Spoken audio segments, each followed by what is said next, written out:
네, 시작하기 전에 저희 잠깐 기도하고 시작하겠습니다.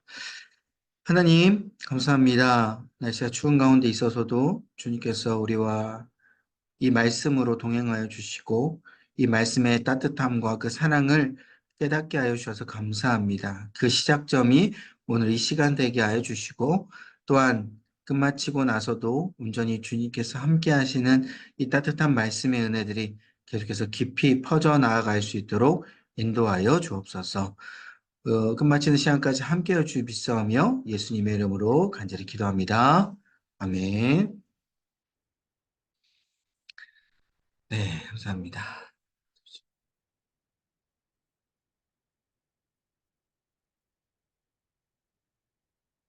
지금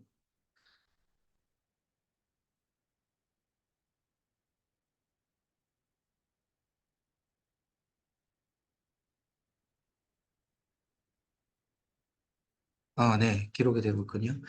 네, 시작하겠습니다. 어, 디모데 전서, 그 다음에 디도서, 디모데 후서, 그 다음에 로마서, 이렇게, 좀 우리가 보도록 할 텐데요.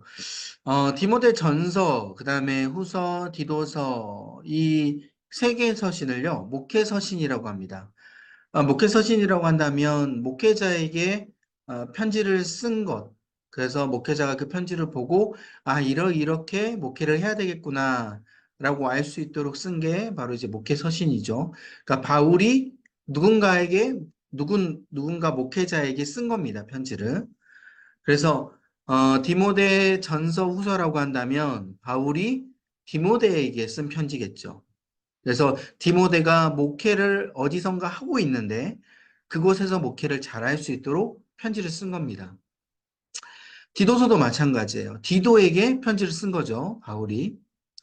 자, 근데 이 목회 서신을 왜 썼을까? 물론 뭐 그냥 잘하라 라는 물론 의미도 있지만 그런 의미를 좀 떠나서 또 그 교회에 여러 가지 문제들이 있었습니다.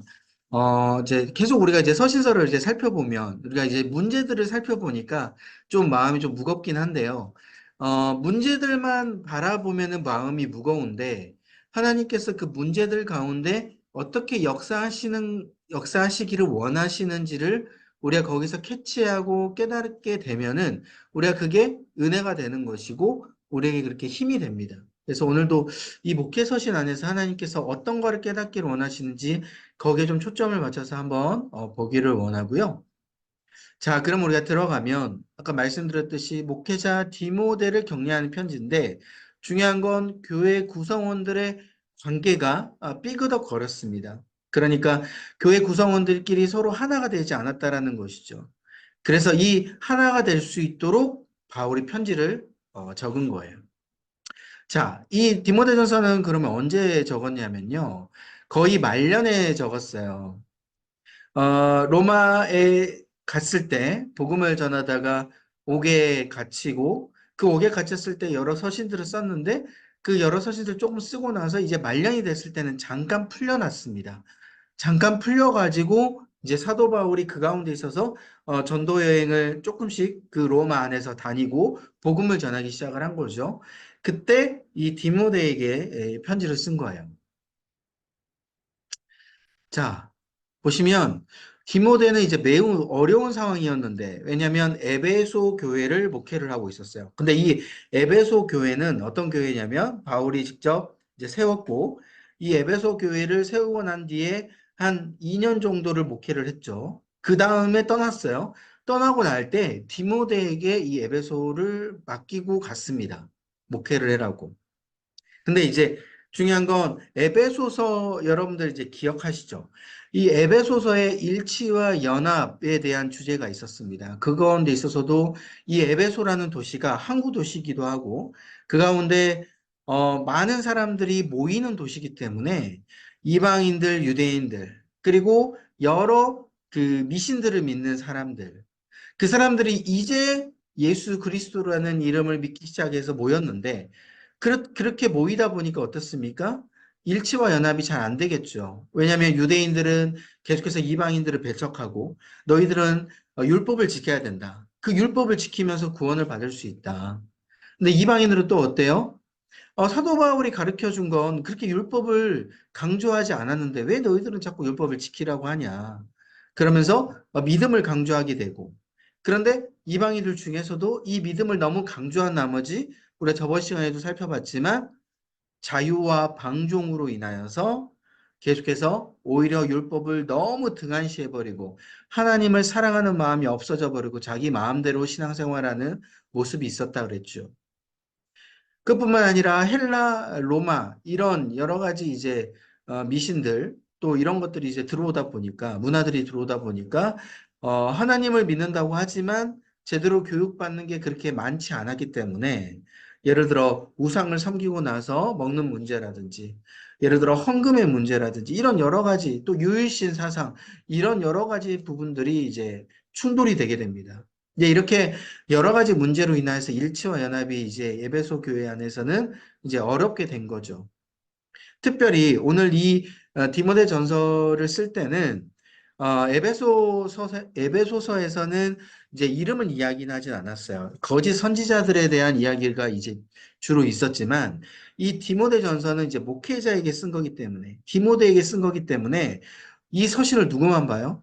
디모데만 보겠죠. 그러니까 전체 모든 교인들에게 공개하는 편지는 아니에요. 그러니까 개인적인 편지라고 보시면 돼요. 자, 그러다 보니까 전체 교인들이 볼 수 있는 내용과 디모데만 볼 수 있는 내용이 바울의 입장에서는 구분이 될 수 있을 겁니다. 그래서 에베소서에는 이름을 주로 언급하진 않지만 전체적인 공동체에 대한 내용을 이야기를 하고 이 디모데 전서에서는 디모데만 볼 수 있도록 개인적인 이름을 언급하는 부분이 나타나요. 그 개인적인 이름은 누구를 뜻하냐면 이제 거짓 선지자들 중에 굉장히 일치와 연합을 흐트러 놓고 사도 바울을 공격하고 공동체를 부서뜨리는 그런 이제 그 악당이 있었다는 거죠. 이 빌런이 있었다는 거죠. 그 중에 이 빌런 두 사람이 바로 이 후메네오라는 사람, 그리고 알렉산더라는 이 두 사람이 있었습니다. 이 두 사람이 주동을 해서 많은 사람들을 현혹하고 분열을 시키고 파벌을 만드는 거죠. 그래서 바울을 공격하게끔 만드는 겁니다. 그래서 일부 그 사람들을 끌고 나가요. 그래서 그들을 물론 교회 안에 있지만 에베소 교회 안에 있지만 따로 다른 장소에 가가지고 성경 공부를 하고 그들에게 바울에 대한 잘못된 부분들을 계속 주지시키는 그런 모습을 보게 됩니다. 이게 바로 이제 이단들이 하는 주로 행태죠. 요새 이단들도 그러잖아요. 교회 안에 들어오기도 하지만 그 교회 안에서 사람들을 끌고 이제 소그룹으로 나가서 따로 뭐 예배를 드린다든지 성경 공부를 한다든지 이제 이런 행태들 그런 행태들이 이제 이미 예전에 있었다라는 것이죠. 또 특별히 어떤 문제들이 있었냐? 일부 젊은 과부들이 어떠한 상처가 있어요? 이제 남편을 잃었기 때문에 외로움, 또 여러 무시, 괄시 이런 것들을 이제 또 받지 않습니까? 이제 뭐 이제 지금은 그렇지 않지만 예전에는 남편이 없다라는 것은 굉장히 큰 흠이었어요. 남편이 빨리 죽게 되면 사람들이 다 무시하게 되고 지켜주지 않고 남자들이 막 계속 희롱하고 이런 것들이 이제 있었다라는 것이죠. 그런 연약한 젊은 과부들을 이용을 합니다. 후메네오하고 알렉산더라는 이 사람들이 그래서 그들 과부들의 집으로 가가지고 소그룹으로 사람들을 모은 다음에 또 연약한 자들을 모은 다음에 그들에게 거짓된 진리를 이제 막 전파하는 것이죠. 그렇기 때문에 이런 문제들이 이 바울에게는 굉장히 심각하게 느껴진 겁니다. 일부 지금 우리 교회도 마찬가지잖아요. 일부 우리 현대 교회도 마찬가지잖아요. 이단들이 들어와서 그 이단들이 일부 사람들을 끌고 나가서 그렇게 따로 성경 공부를 하면 그게 얼마나 큰 부분이겠습니까? 그래서 이제 바울은 그 부분에 대해서 경고하기 위해서 디모데에게 이름을 이야기하고 그들을 조심하라, 그들을 치리하라 라고 이야기합니다. 그래서 첫 번째 이제 총 이제 네 가지에 대한 부분을 이야기하는데, 특별히 이 디모데가 모든 백성들을 향해서 나타난 하나님의 자비인 복음의 진리를 정확히 전파해라라고 이야기합니다. 중요한 건 지금 많은 사람들이 모여 있어서 복음의 진리를 제대로 모르는 사람들이 많이 있기 때문에 그들이 지금 현혹된다라는 거예요. 그래서 그들에게 복음의 진리를 제대로 가리키면 이들을 든든히 세울 수 있다라고 이야기합니다. 두 번째는 교회 지도자들이 어떠한 인격적 자격을 요건을 갖춰야 되는가라고 이야기합니다. 우리도 이제 내년에 항존직 선거를 하지만 이 항존직이라는 이 명칭이 뭐예요? 교회에 항상 존재한다라는 의미에서 항존직이라고 이름 붙였잖아요. 교회에 항상 존재하는 이 리더십들이 그 가운데 어떻게 인격적이고 또 어떠한 성품을 가져야 되는지 이 부분들이 정확하게 갖춰져 있는 사람들을 뽑아야지. 안 그러면은 그런 사람들이 뽑지 않고 그렇게 갖춰져 있지 않은 사람들을 뽑게 되면 교회가 분열이 된다라는 거예요. 세 번째, 사변적인 가르침을 주의하라는 거예요. 사변적인 게 뭔 말입니까? 이제 굉장히 개인적인 그리고 굉장히 어디서 주서들은 뭐 카더라라는 이런 어떤 소식들 이런 것들에 대해서 분명히 주의하고 바울이 말한 진리 그 복음을 따라야 된다. 그것을 경계해야 된다. 그리고 또 금욕주의 부분도 있어요. 금욕주의가 뭐예요? 나는 무조건 오늘 금식해야 돼. 난 무조건 뭐 모든 이게 잠도 안 자고 나는 하나님 앞에 막 기도해야 돼. 막 이런 것들 먹지도 않고 막 이런 금욕주의 막 그 철저하게 지키는 유대인들, 특별히 많이 있지 않습니까? 그런 것들을 좀 주의해서 진짜 복음이 어떤 것인지를 제대로 알기를 원하는 바울의 마음이 있었죠. 네 번째는 디모데는 복음을 굳게 너가 붙잡아서 잘 이끌어라, 잘해라 라고 이야기를 합니다. 이게 크게 네 가지가 이 디모데 전서에 나타나 있는 거예요. 자, 그래서 첫 번째 보시면 거짓 진리를 먼저 이야기합니다. 디모데에게. 지금 너 잘 알고 있지? 너희 에베소 교회에 거짓 진리가 지금 판치고 있는 거 알고 있지? 라고 이야기하면서 그 거짓 진리에 대한 특징들을 이야기해 줘요. 일단 신화, 끝없는 족보 이런 것들을 막 가리킨다는 말입니다. 아까 후메네오하고 알렉산더가 젊은 과부들 또 소그룹 이렇게 모아가지고 그들에게 헬라 문화 사상을 가리키고 그리고 족보 뭐 막 유대인들 막 이런 족보들 있잖아요. 막 이런 것들을 가리킨다는 것이죠. 거기에 몰두하지 않도록 이야기를 하고 있고요. 그래서 디모데가 이것에 대해서 먼저 알고 경계를 해야지만이 제대로 디모데가 대응을 할 수 있기 때문에 디모데가 이걸 제대로 알아라라고 이야기를 하고 있고 그 다음에 두 번째는 2장에서는 이제 공동체 기도를 이야기합니다. 공동체. 그 어떤 거냐? 모든 사람을 위한 공동체 기도를 우리가 해야 된다라는 거예요. 아까 말씀드렸잖아요. 에베소 교회가 어떤 상황입니까? 많은 사람들이 분열이 돼 있죠. 그렇게 막 거짓 선지자가 나타나서 막 분탕질을 하고 그다음에 서로 믿지 않고 이런 것들에 의해서 공동체를 위한 기도를 잘 하지 않아요. 그리고 공동체를 위한 기도를 할 때도 자기 사람들을 위해서만 기도를 한다는 거죠.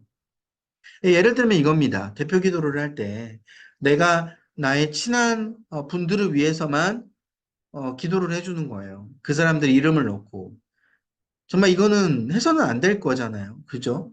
그러니까 이런 일들이 지금 퍼져 있다라는 거예요. 그래서 하나님은 너뿐만 아니라 이 모든 그 공동체 안에 모든 사람들을 다 사랑하고 그들을 위한 복음을 하나님께서 주셨다라고 정확하게 디모데가 그렇게 할 수 있도록 이야기합니다. 또 특별히 어떤 문제들이 있었냐? 또 남녀 간에 어, 문제들이 있었어요. 또 남녀 간에. 남자들은 손을 들어 기도할 때 거짓 선생들처럼 막 분노하고 막 다툼을 하면서 기도합니다. 이건 아까 제가 말씀드렸듯이 내가 친한 사람들을 위주로만 기도하고 다른 사람들은 비난하고 정죄하고 이렇게 한다는 거예요. 또 여자들은 사람들을 오해하거나 유혹하는 옷차림을 하는 사람들이 있었어요. 어,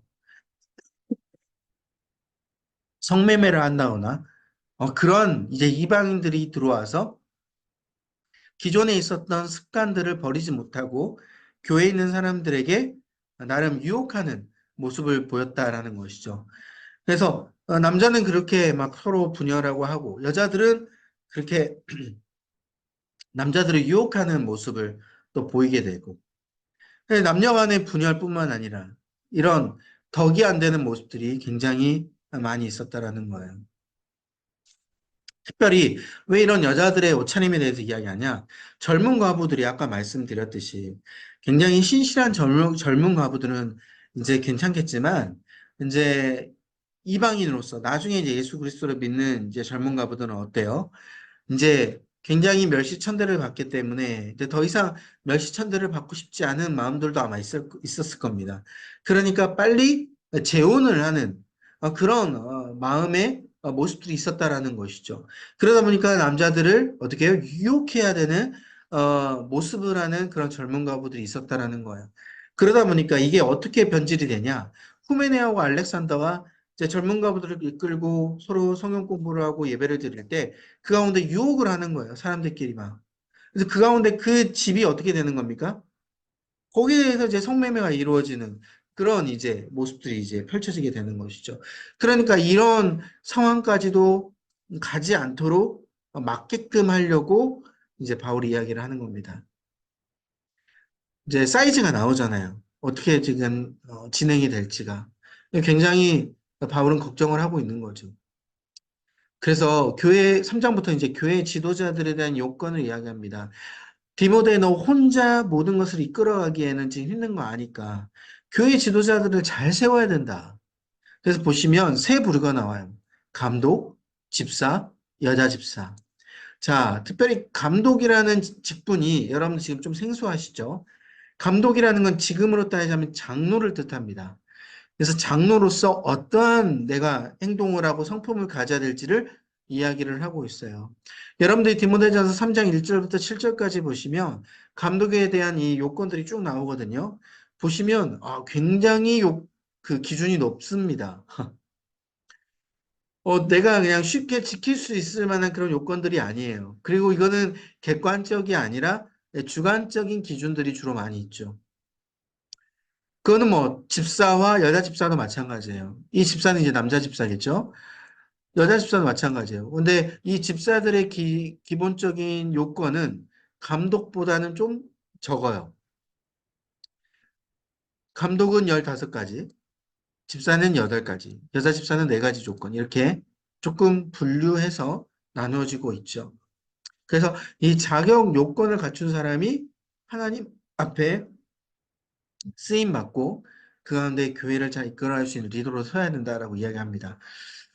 여러분들 이 조건을 지금 현대 우리 직분에 적용을 한다면 우리 어떨까요? 이제 직분을 다 내려놔야 되는 상황이에요. 막 다투기를 좋아하면 안 되고 막 이런 얘기들도 있어요. 그러니까 우리 뭐 매번 다투잖아요.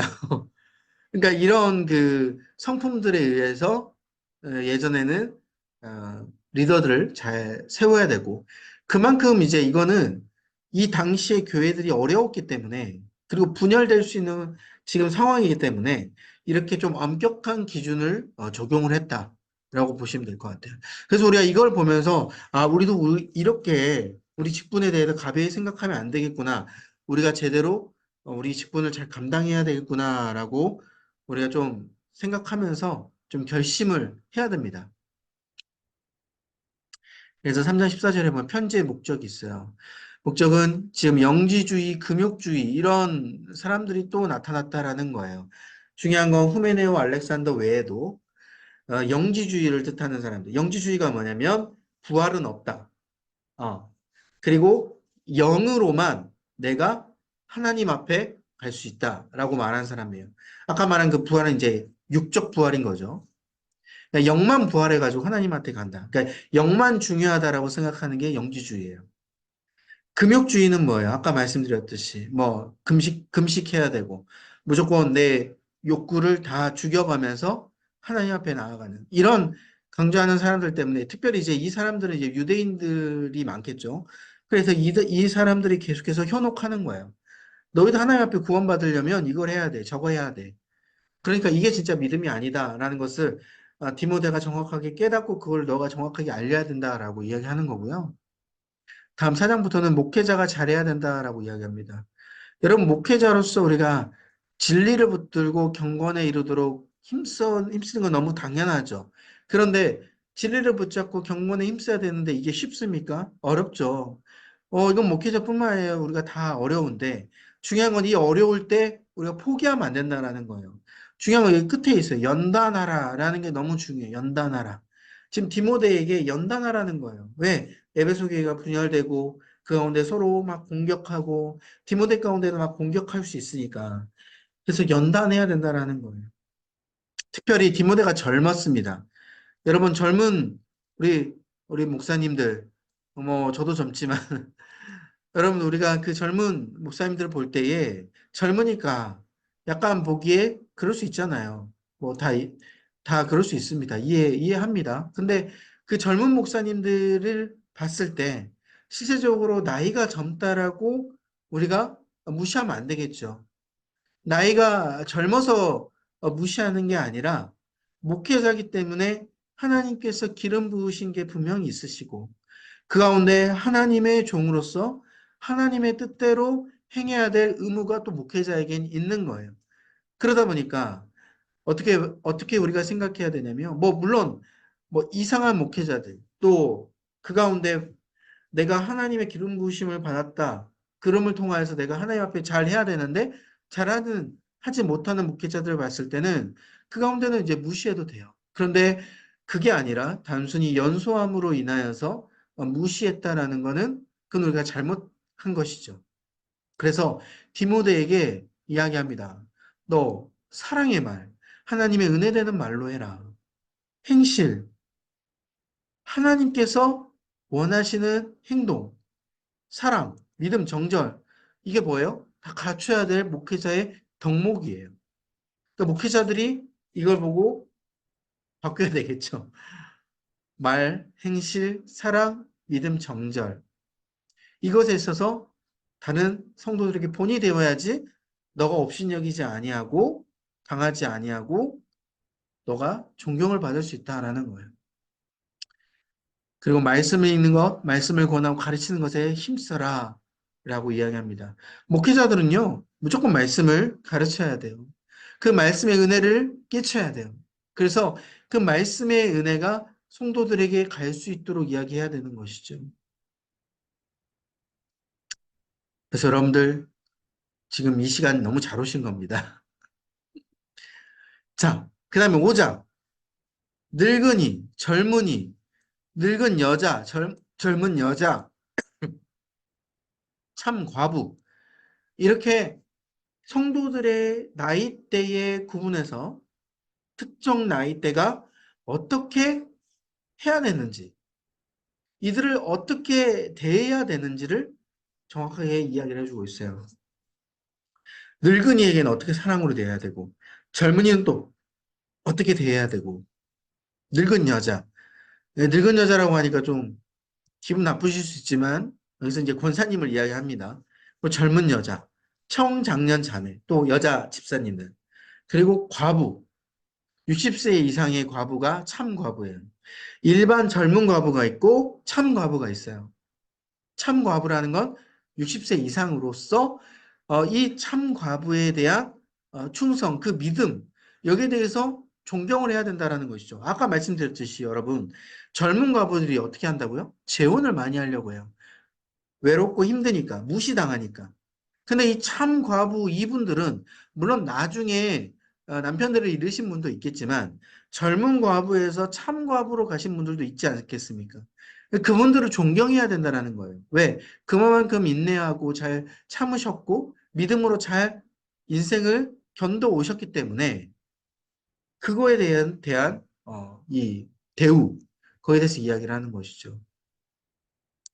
그 특별히 아까 말씀드렸듯이 문제를 일으킨 젊은 과부들, 그리고 충성된 장로들에 대한 모습, 거짓된 장로들에 대한 모습, 여기에 대해서 어떻게 대해야 되는지를 이야기합니다. 참 에베소 교회도 문제가 많았던 것 같아요.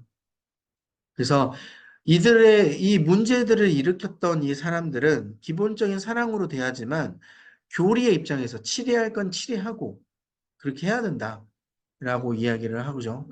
마지막 6장에서는 이제 거짓 선지자들에 대한 교사들에 대한 마지막 비판이 이루어집니다. 이들이 계속 분탕질을 놓고 성도들을 힘들게 만드는 거예요. 그래서 이들을 돈을 사랑하는 사람들이다. 특히 후메네와 알렉산더 그 사람들. 그래서 우리가 공술의 공수거의 마음을 가지고 욥에 대해서 이야기를 합니다. 욥의 전설. 욥이 이렇게 고백하지 않았냐. 그래서 욥이 어떤 고백을 했어요? 밑에 읽어보니까 모태에서 알몸으로 나왔으니 내가 다시 알몸으로 돌아갈 것이다. 이게 공술의 공수거잖아요. 이 정신을 우리가 본받아야 된다라고 이야기를 합니다. 특히 목회자가 더 그래야 되겠죠. 뭐 전도서도 마찬가지예요. 전도서에 나온 거. 예, 디모데의 마지막 당부입니다. 너는 끝까지 인내해라. 인내해서 승리해라. 라고 이야기합니다. 그래서 이 믿음의 선한 싸움을 끝까지 견디는 자가 하나님의 축복을 받을 것이다. 라고 이야기합니다. 그래서 결국 디모데 너가 잘해라. 라고 하는 거죠. 그래서 우리가 잘해야 됩니다. 자, 다음 디도서예요. 디도서는 이제 디모데 후서 적기 전에 디도서가 이제 적혀졌어요. 그래서 이제 중간에 놨는데 디모데 그 디도서는 디도가 그레데 교회에 목회를 하고 있었어요. 그래서 바울이 디도에게 목회 서신을 쓴 겁니다. 그레데 교회를 어떻게 잘 이끌어 가야 될지. 자, 당시에 그레데 교회는 무슨 문제가 있었냐면 행정적으로 조직이 잘 안 돼 있었어요. 그래서 교회가 지금 우리가 갖고 있는 조직 체계, 행정에 대한 이 체계가 잘 안 돼 있었습니다. 그러니까 교회에 어떤 사역을 진행을 할 때 어려웠겠죠. 그래서 행정으로 잘 조직할 수 있도록 적어 놓은 것이고, 그리고 유대주의 성격이 강한 이단들이 막 득세를 했어요. 그래서 에베소 교회랑 비슷하게 율법을 잘 지켜라.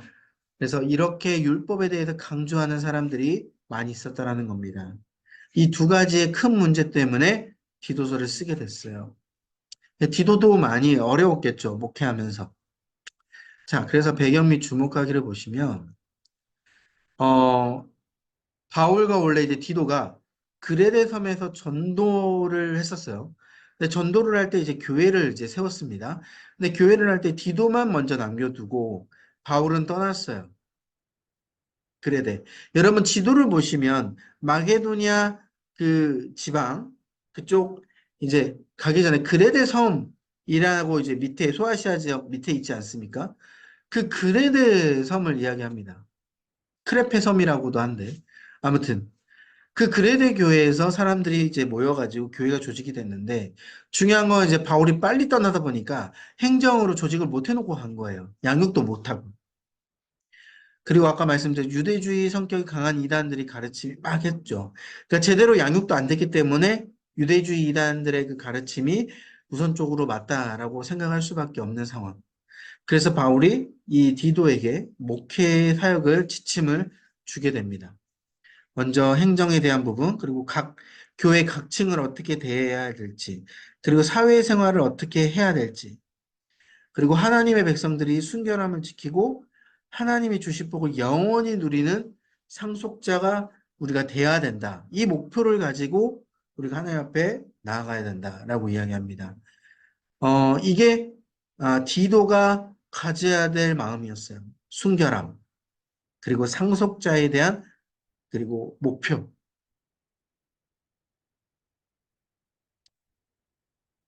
자, 그래서 1장부터 보게 되시면 장로들, 감독들에 대한 조직을 먼저 임명을 하면서 조직을 만들어야겠죠. 그래서 장로들, 여기서 이제 장로들이라고 이야기 나오는데 장로들에 대한 임명이 먼저 나옵니다. 탑 리더십들. 그래서 디모데 전서와 비슷하긴 해요. 근데 이 디도서는 꼭 갖춰야 될 의무사항을 이야기합니다. 디모데전서는 그냥 권유하는 거예요. 야, 디모데야, 너 그 감독들을 뽑을 때 이러이러한 성품을 가진 사람을 위로 뽑아라. 근데 아까 말씀드렸듯이 그러한 성품은 어떻게 판단을 해요? 사실 객관적이지 못하고 주관적인 거잖아요.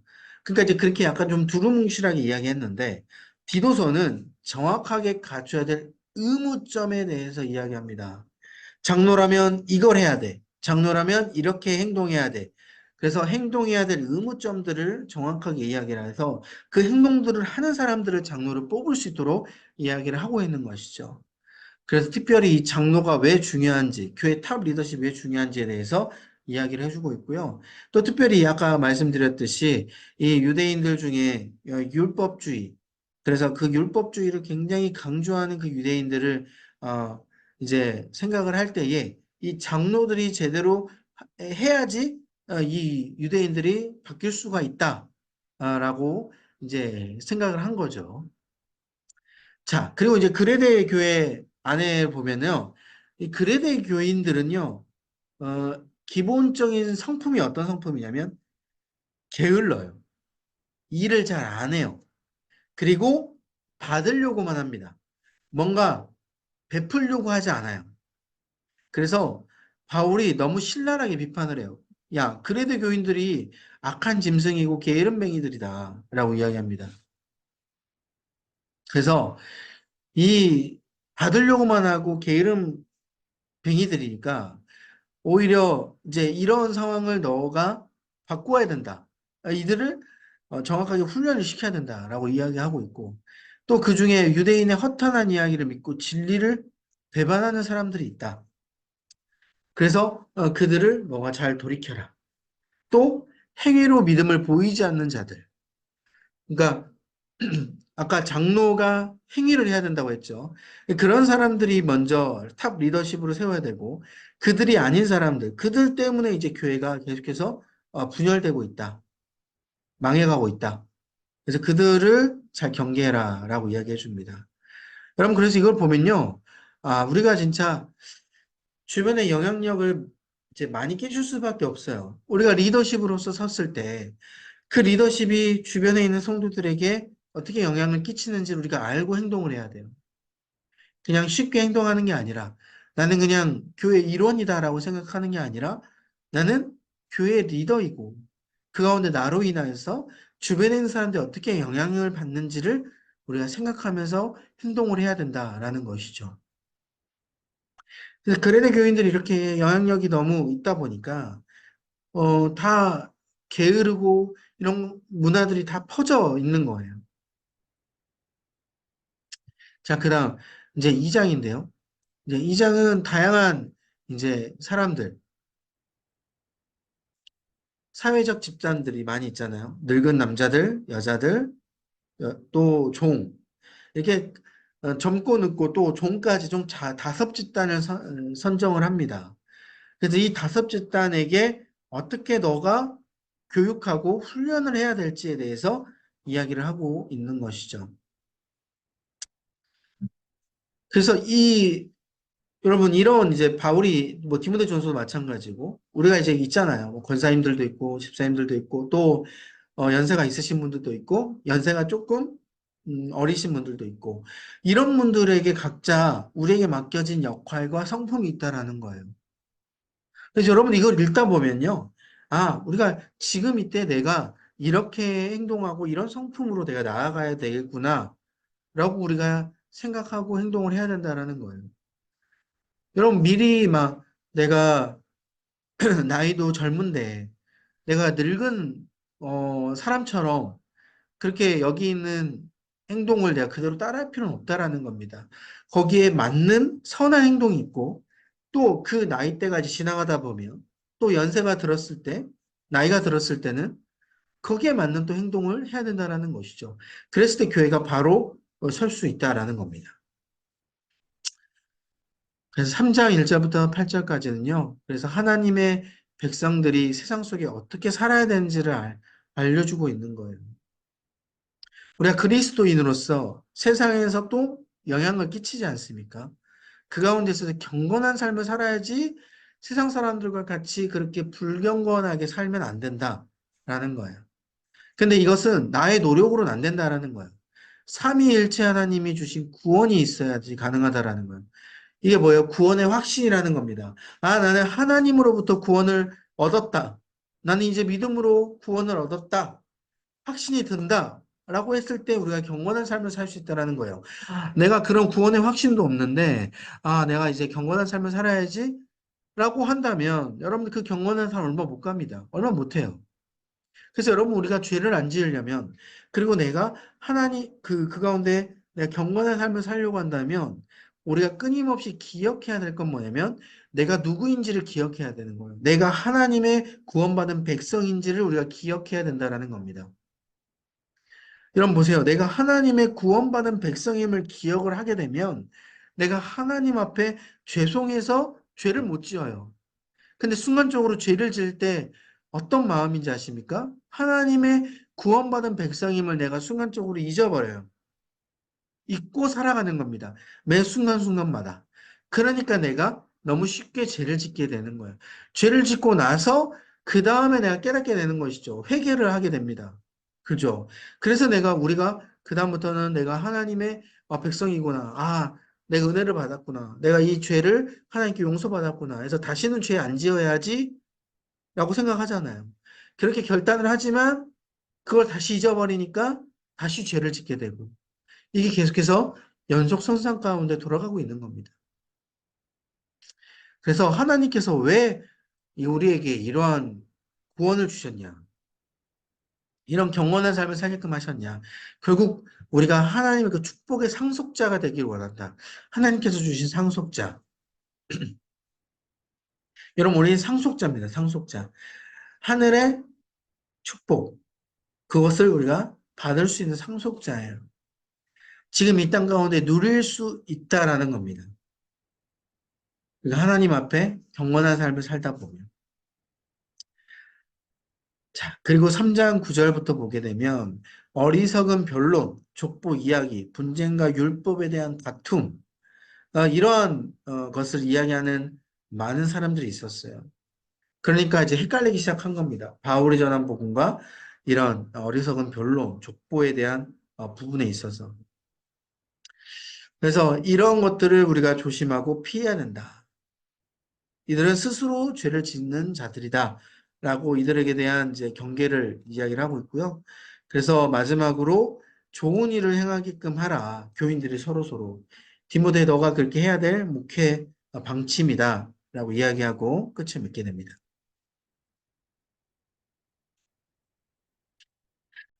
다음, 디모데 후서예요. 이제 디도서를 적고 이제 디모데 후서를 적었는데 디모데 전서 방금 말했듯이 어떤 상황이었어요? 분열이 됐다고 했죠.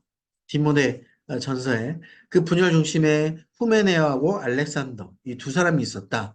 근데 가만히 보니까 이 바울이 그 디모데 전서 적은 것보다 뭔가 더 보충해야 될 게 생각이 난 거예요.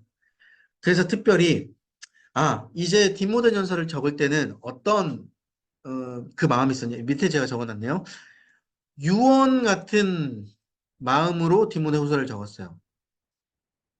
사실 이게 마지막 바울이 적은 서신서라고 여러분들이 생각해도 됩니다. 왜냐면 바울이 로마에 이제 체포되고 나서 그 다음에 이제 디모데에게 부탁을 하게 되는 내용이 이 디모데 후서예요. 보충을 이제 디모데가 사역하는 에베소 교회에 목회를 어떻게 해야 될지에 대해서 보충도 해줄 겸 플러스 개인적인 유언에 대한 내용들이 이제 주로 많이 있게 되는 거예요. 그래서 디모데를 감옥으로 초청을 합니다. 뭐라고? 자, 그래서 유언에 대한 내용이 있기 때문에 보시면 그리스도와 복음 그리고 바울에 대한 충성을 끝까지 지키라라는 이제 호소가 주로 나와 있습니다. 두 번째, 바울에 대한 충성을 보게 되면 이게 조금 그렇죠. 하나님에 대한 충성도 아니고 사람에 대한 충성을 끝까지 디모데에게 지키라라고 이야기하는 게 이게 조금 뭐 잘못된 거 아니야, 바울? 물론 그럴 수도 있지만 바울에 대한 충성이라는 건 단순히 인간적인 바울을 이게 충성해라 이런 뜻이 아니라 바울이 가지고 있는 이러한 믿음, 진리 여기에 대해서 너가 끝까지 믿고 충성해 줬으면 좋겠다. 라는 이제 그런 의미로 여러분들이 받아들이시면 될 것 같아요. 그래서 디모데후서에 보면 너가 나에 대한 어떤 충성을 좀 지켰으면 좋겠다 이런 이제 내용들이 나오잖아요. 그래서 이제 그런 이제 부분들이 주로 있고 그리고 이제 뭐 아까 이제 보충해야 될 부분들을 이제 거짓 교사들이 그렇게 판을 치니까 마지막 경계를 잘해서 비판을 이제 하는 그런 부분들이 있습니다.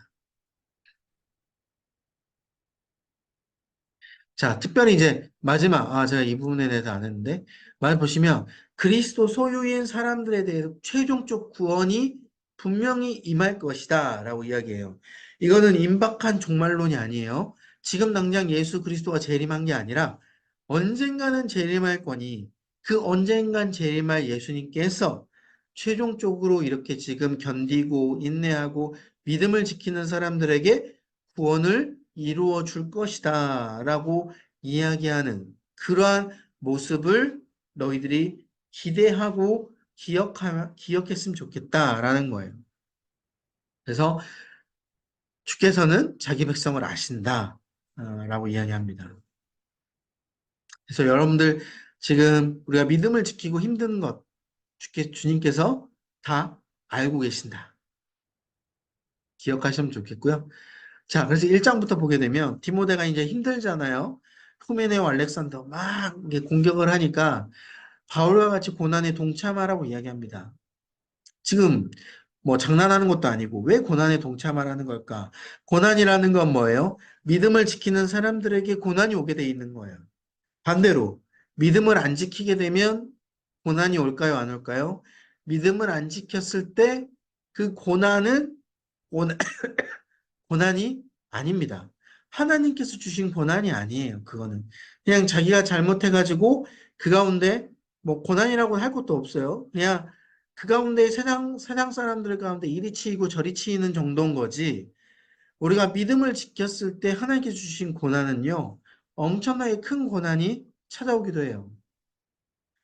그리고 우리가 믿음을 안 지켰을 때 우리가 그 세상 이리 치고 저리 치는 건 고난도 아니고 그것은 그냥 세상 사람들과 똑같은 것이고 사단이 그냥 내버려 두는 겁니다. 그 사람은 알아서 사단의 자녀이기 때문에. 근데 믿음을 지키게 되는 순간부터는 우리가 어떻게 돼요? 주님의 자녀로 신분 변화가 있기 때문에 사단이 계속해서 끌어내리려고 하는 거죠. 그러니까 뭐예요? 끌어내리려고 한다면 욥처럼 뭐를 줘야 돼요? 고난을 줘야 되는 거예요. 고난을. 그러니까 이 고난은 하나님이 허락하신 고난. 그래서 믿음을 통하여서 나타나는 자연스러운 현상이다. 라고 이 디모데에게 이야기를 하고 있는 겁니다. 그래서 동참하라는 거예요. 너가 믿음을 지키고 있기 때문에 동참하자. 자연스럽게 받아들이자. 그리고 플러스 디모데의 전설을 썼잖아요. 그거를 너가 꼭 지켰으면 좋겠다. 세 번째, 지금 바울은 너무 외로워요. 왜냐? 아시아 모든 사람들이 바울을 버렸어요. 특별히 이 바울의 동역자였던 부겔로, 호모게네라는 이 두 사람이 있었는데 이 두 사람이 바울과 같이 동역하다가 믿었는데 바울이 믿었는데 이들이 바울을 떠나가 버렸습니다. 바울이 계속해서 고난받고 별로 바울 옆에 있어봐야 도움될 게 없다라고 판단했는지 모르겠지만 바울을 떠나가 버렸어요. 그래서 이들에게 바울은 큰 상처를 입은 겁니다. 여러분 생각해 보세요. 어, 내가 신뢰하는 사람, 내 동역하는 사람이 갑자기 어느 순간 날 떠났어요. 상처받죠. 외로워지는 거예요. 그러니까 너가 나에게 꼭 왔으면 좋겠다. 디모데를 지금 믿고 있는 거예요. 그리고 오네시보로라는 사람이 있습니다. 이 사람은 반대로 바울을 끝까지 잘 옆에서 보필하고 옆에서 케어를 해줬던 위로해줬던 사람이에요. 이 오네시보로 때문에 바울이 힘을 낼 수 있었습니다. 그래서 여러분 이런 동역자 정도는 우리에게 꼭 한 명씩 있어야 돼요. 최소 한 명. 조금 더 많으면 좋겠죠. 내가 정말 어디서든지 간에 힘들고 정말 누구에게도 말 못할 사정을 정말 한 사람에게 정도만은 내가 이야기하면서 그 사람과 나에게 허심탄회하게 이야기하고 그 사람을 통해서 내가 중보기도 받을 수 있는 그런 우리의 동역자는 있어야 된다라는 거예요. 이 땅에 살면서. 여러분 꼭 그런 동역자가 있기를 소망합니다. 자, 그래서 디모데가 말하는 건 뭐예요? 디모데에게 이제 가르칩니다. 그리스도의 병사, 경계하는 자, 농부처럼 너는 잘 훈련되고 연단받아야 된다. 그러니까 지금 고난과 고통이 있을 거니까 병사, 농부, 이 두 개의 직업의 특징이 뭡니까? 힘들잖아요. 그러니까 이들처럼 훈련받고 잘 연단받아야 된다라고 이야기합니다. 특별히 이제 여기 말씀에 나오진 않았지만 제가 묵상한 거는 뭐냐면 여러분 병사가 어떤 스타일을 가지고 있어요? 군대 가면은 알잖아요. 6시 땡 하면은 일어나야 되고 저녁 10시에 무조건 땡 하면 자야 되고 그 안에 모든 훈련을 똑같이 받아야 되고 열애 없고 밥도 똑같이 그 시간에 먹어야 되고 이게 제대로 된 훈련인 거잖아요. 병사에 대한 훈련. 우리가 믿음의 훈련도 마찬가지라는 거예요. 똑같은 그 시간에 우리가 예배드리고 기도하고 말씀을 보면서 그런 훈련을 받아야 되는 거예요. 농부도 마찬가지입니다. 시기와 또 그 가운데 있어서 때에 맞게끔 거름도 주고 또 그 가운데 밭도 갈아줘야 되고 물도 줘야 되고 잡초도 뽑아줘야 되고 신경을 쓰는 이러한 훈련. 이 병사와 농부의 이런 훈련들이 우리에게 이제 믿음의 훈련이 있어야 된다는 것이죠. 왜냐? 마지막 때에는 더 고통스러운 시대가 오고 말세 증상이 나타나게 됩니다. 이 마지막 때라는 건 재림의 때죠. 더 고통스러운 시대가 뭘까요? 이때는 많은 사람들이 이제 고통을 당합니다. 병으로 고통받고 또 전쟁으로 고통받고 기근으로 고통받고 알 수 없는 기후변화 때문에 고통받고 이런 시대 가운데 우리가 여기서 믿음을 지키지 않으면 그들은 이 말세 증상을 어떻게 해요? 탈피하기 위해서 점을 보게 되고 어떻게 하면 이 말세 증상을 이겨나갈 수 있을지 막 사람들을 막 공격하고 탈취하고 자기가 살려고 그렇게 사는 모든 것들을 어, 공격하는 그런 모습들. 그러니까 우리가 이런 믿음을 잘 지키고 나아가야 될 때에 우리가 승리할 수 있다라는 것이죠. 자, 그래서 마지막 호소는 뭐냐면 복음 가운데 우리가 확실히 마음에 품고 나아가야 된다. 아까 말씀드렸잖아요. 죄를 짓기 전에 내가 복음에 대한 확신, 구원에 대한 확신. 이 복음에 우리의 확신이 없으면 우리는 흔들리게 되는 말세 시대 때 또 우리 가운데 공격하는 어떤 것에 의해서 흔들리게 됩니다. 우리가 이 가운데 복음의 확신이 있게 되면 아침에 운전을 하다가도 옆에 차가 막 끼어들게 팍 하게 되면 어떻게 돼요? 순간적으로 물론 화가 조금 날 수 있지만 그게 나에게 그렇게 큰 영향을 주지 않아요. 아, 그래? 저 사람은 지금 되게 바쁜가 보다. 힘든가 보구나. 오히려 넉넉한 마음 가운데 그 사람을 뭐 이런 표현 그렇지만 불쌍하게 바라보는 거죠. 그렇게 저 사람이 나에게 하는 행동에 대해서 화가 나기보다는 치근함, 긍휼함이 여겨진다라는 거예요. 뭐 운전뿐만 아니라 모든 사람들이 나에게 그렇게 행동할 때 치근함, 그냥 은혜 가운데 이렇게 보게 되는 것이죠. 그래서 이 말씀에 대한 초점과 디모데의 말씀의 충실함을 분명히 우리가 가지고 있어야 된다. 이야기를 하고 있고요. 특별히 바울 자신이 박해받은 걸 이야기해요. 내가 박해를 받았다라는 거예요. 나 곤장 40대도 맞았고 나 죽을 고비 여러 번 넘겼다라고 이야기합니다. 그래서 그리스도 예수 안에 있다면 이건 너무 자연스러운 현상이야. 너도 믿음을 지키고 있을 때 이런 자연스러운 현상을 받아들여라 라고 이야기해요. 그래서 여러분 이게 주제 말씀이에요. 3장 14절. 내가 가르쳐준 진리를 위해서 확신 가운데 거하라. 여러분 우리가 확신 가운데 분명히 거해야 됩니다. 아멘이시죠? 자, 그래서 마지막 디모데에게 거짓 선지자들에 대해서도 이야기를 하고 막 변절자들 그리고 마지막 자신의 개인적으로 유언을 이야기하면서 그렇게 마지막으로 바울의 서신서를 마치게 됩니다. 그다음에 로마서입니다. 자, 로마서는 누구에게 쓴 걸까요? 로마 교회의 교인들에게 썼겠죠, 당연히. 이것도 마지막 부분에 쓴 거예요. 마지막 4차 로마 가운데 붙잡혔을 때 로마 교인들에게 쓰게 된 겁니다. 그래서 복음에 대해서 이야기를 하는 거예요. 그러니까 로마서는요, 아직 예수 그리스도를 전혀 믿지 않고 예수 그리스도를 전혀 모르는 사람들에게 전도하는 거라고, 전도하는 서신이라고 여러분 생각하시면 돼요. 예를 들면 지금 우리가 전도할 때 주는 사형리 같은 거, 그리고 간단한 문구, 예수님은 당신을 사랑하십니다. 이런 문구들이 적혀져 있는 편지가 바로 로마서입니다. 그래서 복음이 어떤 건지를 정확하게 설명을 해주고 있어요. 왜? 복음에 대해서 들어본 적이 없거든요. 우리가 새신자에게 복음을 설명을 해준 거랑 여러분 똑같다라고 보시면 돼요.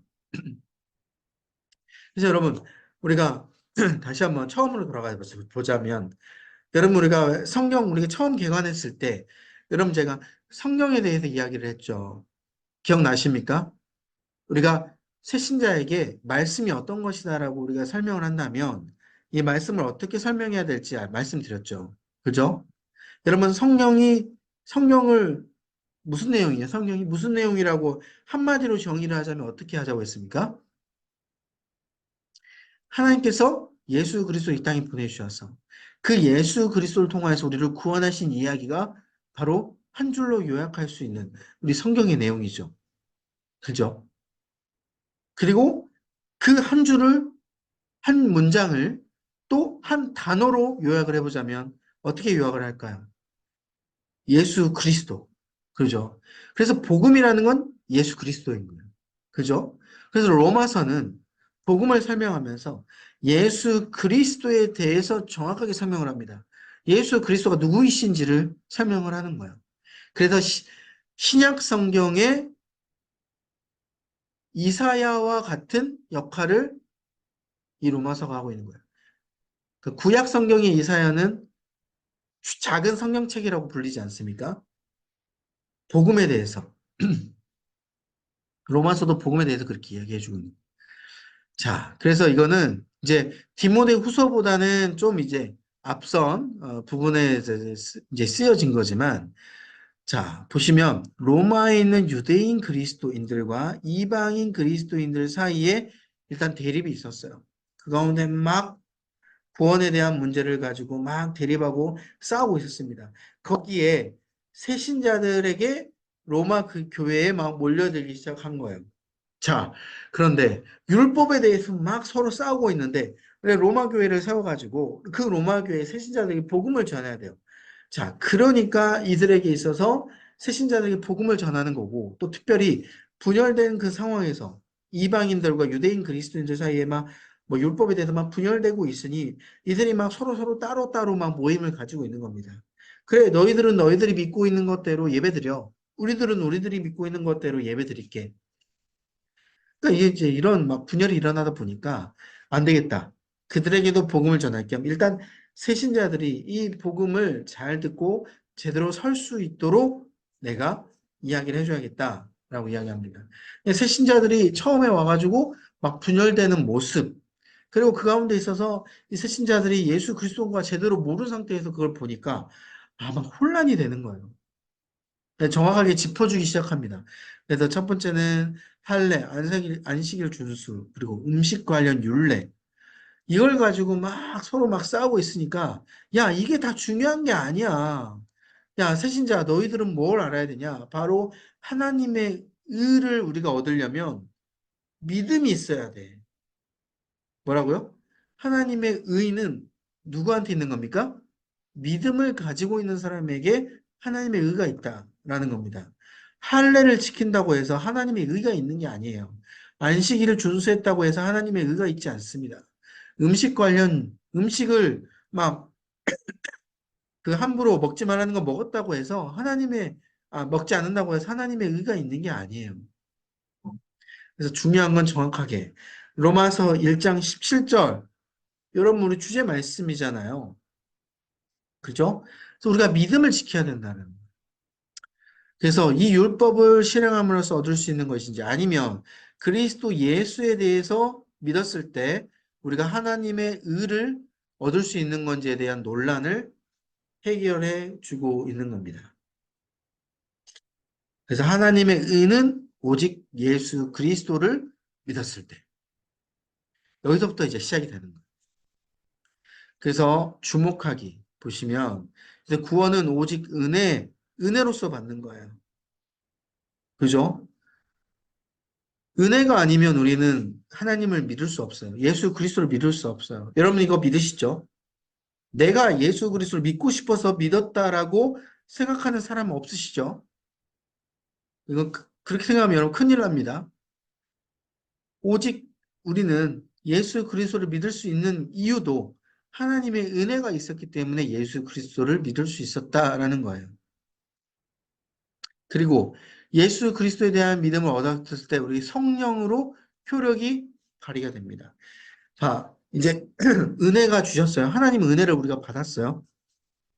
그래서 은혜를 받고 막 마음에 예수 그리스도 좀 믿어봐야겠다라는 생각이 막 들기 시작한 겁니다.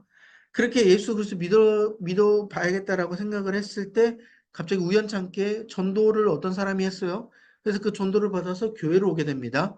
교회로 오게 돼가지고 갑자기 우연찮게 예수 그리스도에 대해서 내가 설교 말씀을 들었어요. 예배를 드리게 되었어요. 그랬을 때 어떻게 되는 거예요? 그 들었던 은혜를 통하여서 그 말씀을 통해서 이 성령, 내 안에 있는 성령님이 내가 내 속에 자리 잡기 시작한 겁니다. 그래서 여러분, 원래대로라면 예수 그리스도에 대한 성령이 우리 가운데, 은혜 가운데 이미 있었어요. 씨앗이 있었어요. 그런데 우리가 아직 믿음으로 내가 반응하지 아니했기 때문에 씨앗으로만 남겨져 있었어요. 그런데 그 중간 매개체가 됐던 어떤 전도하는 사람, 또 예배, 이걸 통하여서 내가 예수 그리스도를 내 마음 가운데 어느 순간 믿게 됐다라는 거예요. 믿게 됐고 반응을 하게 됐을 때 그때 이제 그 씨앗이었던 성령님이 우리 속에 이제 막 운행하기 시작하는 겁니다. 우리 마음을 달라지게 만들고, 우리 생각을 달라지게 만들고, 그래서 여러분 사형리에 보시게 되면 사형리 그림 아시죠? 의자가 있고 그 의자 위에 십자가가 있어요. 그래서 이게 바로 그리스도인의 모습인데 우리가 예수 그리스도를 믿지 않았을 때는 의자가 있는데 그 십자가가 의자 위에 있는 게 아니라 어디에 있습니까? 그 옆에 십자가가 있잖아요. 그건 아직 이 성령님이 발휘하지 않은 상황에서 이 십자가가 옆에 내 주변 변두리에 있고 내가 스스로 내 삶을 인도해 가고 있는 삶을 뜻하게 되는 거예요. 근데 이제 반응하게 됐을 때 이 십자가가 내 삶의 이제 진짜 주인이 되게 되는 거예요. 성령님이 막 효력이 되게 되거든요. 이게 바로 로마서가 말하는 복음에 대한 부분이에요. 그래서 뭐 특별히 이제 이방인과 유대인에 대해서 이제 이야기를 해주고 있는데 이거는 이제 이방인과 유대인들이 막 서로 네가 잘났니 내가 잘났니 막 싸우니까 야 너희들 다 죄인이야. 그리고 너희들 하나님을 믿음을 통해서 그러니까 예수 그리스도 믿음을 통해서 너희들은 다 구원을 받을 수 있어. 너희들 처음부터 유대인들 처음부터 예수 그리스도를 믿었다 아니 하나님을 믿었다고 해서 너희들 그렇게 될 수 있는 거 아니야. 다시 제로야 제로 0이야 0. 예수 그리스도를 믿는 것이 너희들이 그때 시작되는 거야 라고 이야기를 해주고 있는 거야. 이방인들도 마찬가지예요. 차별받는 게 아니야. 너희들도 예수 그리스도를 믿게 됨을 통해서 너희들이 다 선택받게 되는 거야.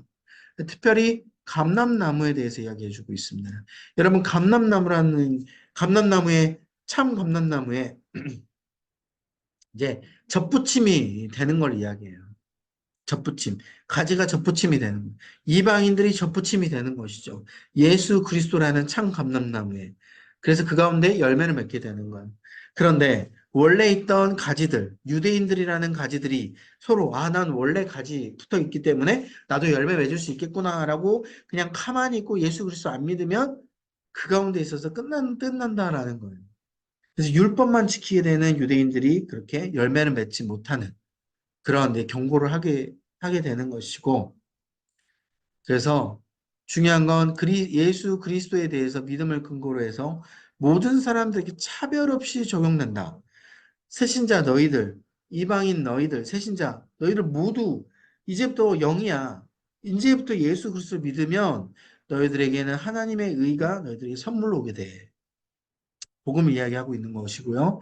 그 1장 18절에 보면 이 믿음의 근거는 마음에 할례 있다라는 거예요. 하도 율법을 지키는 유대인들이 야 너희도 할례 받아야 돼라고 이야기하니까 할례를 지금 적용을 해서 바울이 이야기해주고 있는 거예요.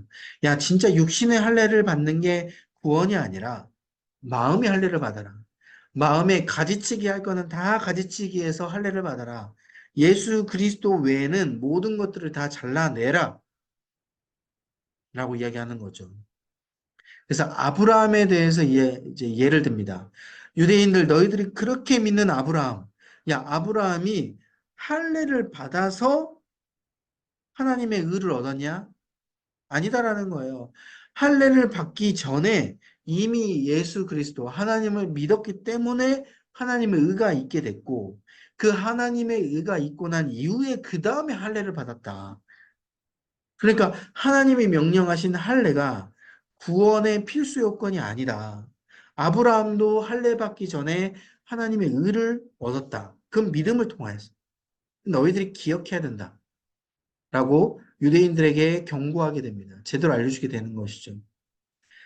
자, 다음 5장부터는 죄를 이길 수 있는 그래서 성령의 법을 이야기해 주고 있어요. 여러분, 죄를 이기기 위해서는 우리가 사망의 율법, 그러니까 율법을 사망이라고 지금 표현했거든요. 율법을 우리가 계속 지킨다고 했을 때 여러분 율법을 다 지킬 수 있어요? 아닙니다. 율법 다 못 지켜요.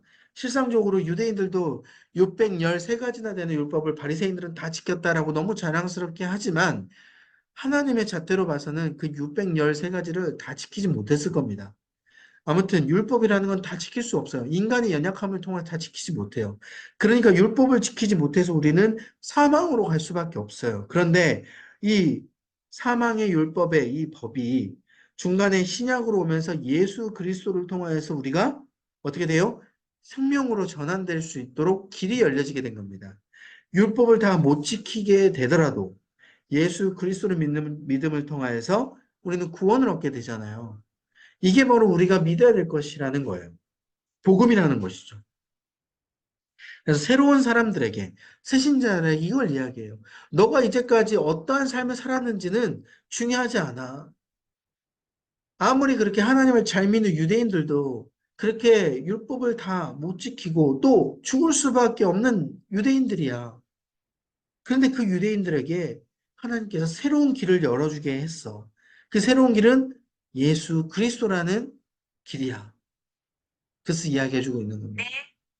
그래서 우리가 기억해야 될 건 내가 이제까지 잘못하고 저질렀던 죄악들 거기에 우리가 얽매이면 안 돼요. 이제까지 그거는 잘못된 것이지만 그건 이제 하나님 앞에 맡겨드리고 이제 지금부터 뭐예요? 예수 그리스도를 믿고 복음을 붙잡고 우리가 경건하게 살면 되는 거야. 하나님 앞에 나아가면 되는 거예요. 자, 그런데 9장에 보시면 유대인 대다수가 예수 그리스도를 믿는다고 말하지만 이 복음에 반은 소식에 반응하지 않아요. 예수 그리스도 전 믿어요 하면서 막 율법을 더 지킵니다. 난 예수 그리스도 믿어요 하면서 죄악을 막 저질러요. 그런 불성실함이 있었다라는 거예요. 그건 예수 그리스도 믿는다는 게 아니에요. 하나님이 하시는 일을 깨달아야 된다는 거죠. 그래서 하나님이 나에게 어떠한 사랑을 베풀었는지를 우리가 받아들여야 된다는 거예요. 이게 진짜 복음을 받아들인 사람의 모습이라는 거예요. 그래서 복음을 받아들인 사람은 이 이스라엘이 이렇게 복음을 받아들이고 행동을 그렇게 연결해서 나아가야 되는 책임을 이야기해주고 있습니다. 여러분, 그래서 우리가 진짜 매 순간순간마다 점검해야 될 게 뭔지 아십니까? 우리의 행동을 점검해 봐야 돼요. 내가 진짜 하나님을 믿고 있는 행동인가? 하나님을 믿고 있지 않은 행동인가? 예수 그리스도를 믿는 나의 모습이 이런 행동을 해야 된다. 거기에 우리가 점검해야 된다는 것이죠. 12장으로부터 보게 되면 그래서 이방인에 대한 헌신을 요구합니다. 마음으로 새롭게 하고 우리가 거룩한 산 제물을 주님 앞에 드려야 된다. 산 제물.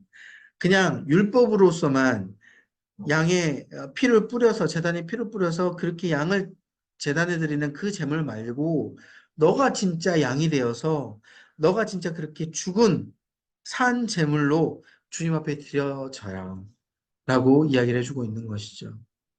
그래서 사람과의 관계 차원에서 우리가 산 제물이 돼야 돼요. 아까 말씀드렸죠. 옆에 사람이 날 공격해요. 그랬을 때 내가 산 제물이 안 돼 있으면요. 나도 같이 화를 내죠. 욕합니다. 같이 공격해요. 근데 내가 산 제물이 되면 어떻습니까? 옆에 사람 공격하면은 내가 하나님 앞에 받쳐졌기 때문에 넘어가는 거예요. 여러분, 이거는 그냥 마음속에 삭혀라라는 것과는 다릅니다. 내 속에 막 화가 막 부글부글 막 끓어오르는데 막 억지로 참는 것. 이거 여러분 산재물이 아니에요. 그죠? 여러분 내가 진짜 산재물이 되어 있으면 하나님 앞에 죽은 재물이었다면 옆에 사람들 그렇게 해도 내 스스로가 여기에 대해서 받아들여지게 되고 그 가운데 하나님을 찾게 되는 그런 모습이 우리 가운데 있어야 된다라는 거예요. 세상도 마찬가지입니다. 세상 속에서도 내가 산재물로 드려야 된다. 그랬을 때 진짜 하나님과 우리 사이가 연합이 되는 것이고 모든 우리 공동체 안에 하나가 될 수 있도록 그렇게 만든다라는 것이죠. 그래서 지금 이방인과 유대인들이 서로 싸우고 있는데 여기에 대해서 하나가 될 수 있도록 만들어주는 그런 산재물을 이야기해주고 있습니다. 자, 그리고 15장부터 16장 마지막에는 이제 마지막 로마의 이방 선교, 로마에 대한 선교를 계획하면서 이야기해주고 있어요. 그래서 자신이 앞으로 마지막 로마 끝까지 계속해서 펼쳐나가면서 내가 이제 선교를 할 텐데 그 로마 안에서 마지막 모든 사람들에게 그 전하고 복음을 전하고 내가 계속해서 교회를 세울 것이다 라고 이야기를 해주고 있습니다. 그래서 바울이 말하는 건 뭐예요? 모든 민족으로 믿어 순종케 되는 것이 바울의 마지막 목표이다 라고 해서 로마서를 끝마치게 됩니다. 그래서 로마서를 이제 적고 나서 얼마 있지 않게 되고 그 이후에 이제 잡히게 되는 것이죠. 감옥에 들어가게 됩니다. 하나님, 우리 속에 이 구원의 확신과 복음의 단단한 영향력이 있기를 소망합니다. 무엇보다도 죄를 짓기 전에 예수 그리스도를 한 번 더 생각할 수 있게 하여 주옵소서.